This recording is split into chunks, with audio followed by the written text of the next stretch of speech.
So welcome and hello, everybody. Welcome to the Texas REIAs, the largest network of real estate investor associations.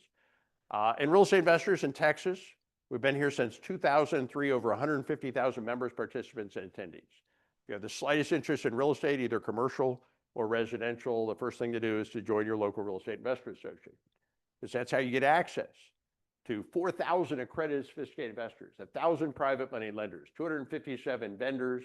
They can provide property management, asset management, everything you can imagine, 25,000 buyers, and so on. We provide all kinds of resources for real estate investors here in Texas. One of the resources we provide is market data. I'm going to share a little market data with you right now. So what's going on in the market right now? Well, let me just give you a quick summary. The average price house in Texas is $436,000, down 1%, basically flat from 1 year ago. Median price in Texas, $340,000, down 1.5%, basically flat from 1 year ago. But if you want one single data point that will tell you kind of the barometer of the market, I would say it's this number right here, months of inventory. That's the thing to always look at, months of inventory. What is months of inventory? The way this is calculated is as follows. If you took all the houses for sale on the MLS and you stopped adding any more, we're going to just take the houses we have for sale, we're not going to add any more, and we're just going to keep selling until they're gone, until the shelves are empty. How long would it last? And the answer is 5.6 months. That's how much inventory we have, which is also the average amount of time to sell one house. Now, that's average. Some houses are much faster, some houses are much slower, but the average is 5.6 months. Now, let's put that in perspective. If there's more than 6 months of inventory, you're in a buyer's market. If there's less than 6 months of inventory, you're in a seller's market. If there's right around 6 months of inventory, you're in a neutral market. What market are we in right now? It's not a buyer's market. I would say it's a lukewarm seller's market. Why are we not in a buyer's market? Not quite 6 months. In Austin, it is 6 months. Austin's the slowest market in Texas. So Austin's right at 6 months. But why are we not in a buyer's market? What's the biggest news in real estate over the last couple of years? Interest rates. Interest rates went up. Now they're normal. They're not high, they're normal. But still, they're higher than they were. When interest rates go up, what happens to home prices? They go down. Right? Home prices actually don't care about interest rates. Home prices care about two things, supply and demand. That's what home prices. Now, for sure, when interest rates go up, right, houses are more expensive. The payment is more expensive. It's less affordable. So fewer people can afford them. And when fewer people can afford them, demand goes down. And when demand goes down, that pushes prices down for sure. But there's an offset. What's the offset? Normally, 2/3 of houses that are sold are resale, 1/3 are new construction. Currently, it's inverted. Why is it inverted? How come people are not selling their house? Because they got a 3% mortgage and they don't want to give it up. The economy is not bad. People have jobs. Normally, people would be doing like, honey, let's go buy a bigger, nicer house. But no, right now, honey's saying, honey, let's stay put. Wait till interest rates get lower again. Right? So they're not selling.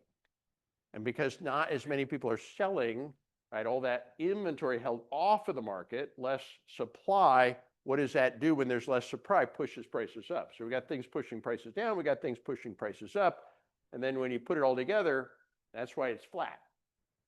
Now, history, right? 2021 prices went up 6%. 2022, they went up 11%. 2023, they went down a little bit. Oh, I'm sorry. I'm looking at the volume. The prices went up 18% in 2021, 10% in 2022, and then they were flat in 2023 and up just a little bit at the end of 2024. Why did they go up a little bit? Because interest rates went down a little bit. But basically, the market's been flat for the last 2 years. Now, where's it going next? Well, what's driving the market? Supply and demand. The economy is doing pretty good, not bad. Now, real estate doesn't care about the economy, but when the economy is doing better, more people have jobs, right? They're more likely to buy real estate. So consumer confidence, neutral.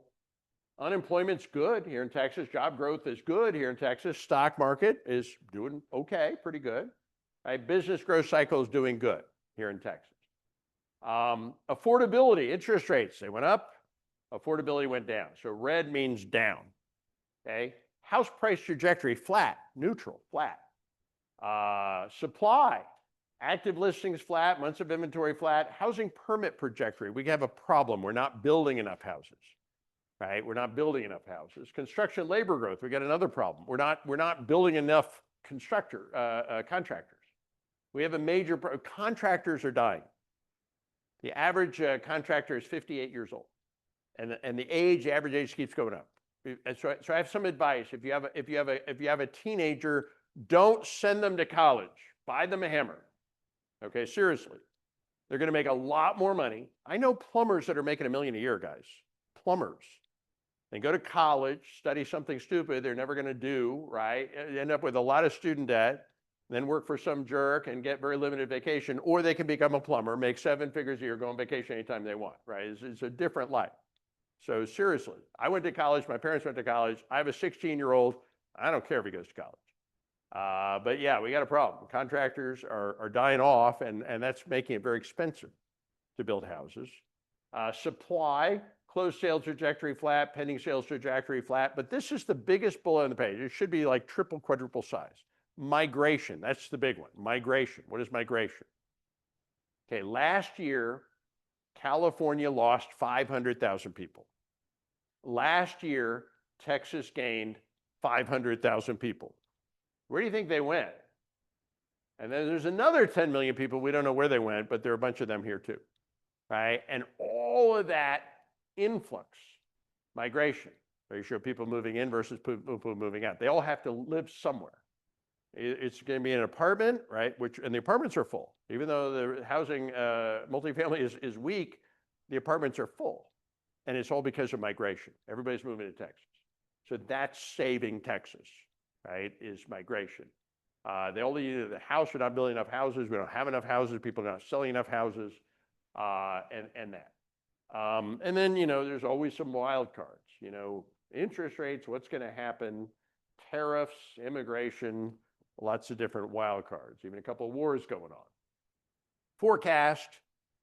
And by the way, we pull all this data from the Texas A&M School of Real Estate and a number of online resources. This is not like just our data or our forecast. And we don't have some motivation to try to convince you the market's going up or down or whatever. When it's going down, we say it's going down. When it's going up, we say it's going up. But we have strategies for all of that. But you do need to be a student of the market. Our forecast is as follows. If you were looking for a bottom of the market, this is it, folks. Interest rates will probably decrease by most experts a little bit this year, but not a lot, but a little. And that'll juice the business a little bit, not a lot, but a little.